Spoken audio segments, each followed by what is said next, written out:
বৈশাখী মেলা উদযাপিত হয় রমনা বটমূল থেকে সারা ঢাকায়, সারা বাংলাদেশে। যতদিন বাংলাদেশে এই সংস্কৃতি থাকবে এবং উদযাপন থাকবে, ততদিন এই দেশের মানুষের স্বাধীনতা থাকবে, সার্বভৌমত্ব থাকবে, পরিচয় থাকবে, আমাদের সভ্যতা থাকবে। আমি আজকে এসেছি আপনাদের সামনে, কথা আর বলবো না। এই যে শিল্পকলা, একে বাঁচিয়ে রাখুন।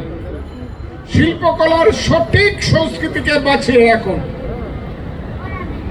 আমি যেমন নামাজ পড়ব, ওয়াজ মাহফিল শুনবো, মিলাদ শরীফ পড়ব, ধর্ম কর্ম করব, দুর্গা পূজা করব, ঠিক তেমনি আমি মানুষ হিসাবে আমি গানকে ভালোবাসবো, আমি লালনকে ভালোবাসবো, আমি সাহিত্যে রবি ঠাকুর নজরুলকে ভালোবাসবো, আমি আঞ্চলিক গানকে ভালোবাসবো, সিলেটের রাধা রমনকে ভালোবাসবো, বাংলাদেশের শাহ আব্দুল করিমকে ভালোবাসবো, আমি ভালোবাসবো জালালকে, আমি ভালোবাসবো রশিদ উদ্দিনকে, উকিল মুন্সিকে।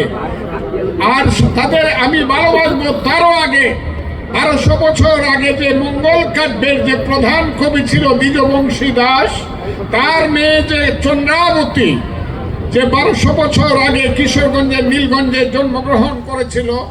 তাদের যে শিক্ষা সংস্কৃতি, তাদের যে গান, তাদের যে ইতিহাস, তাদের যে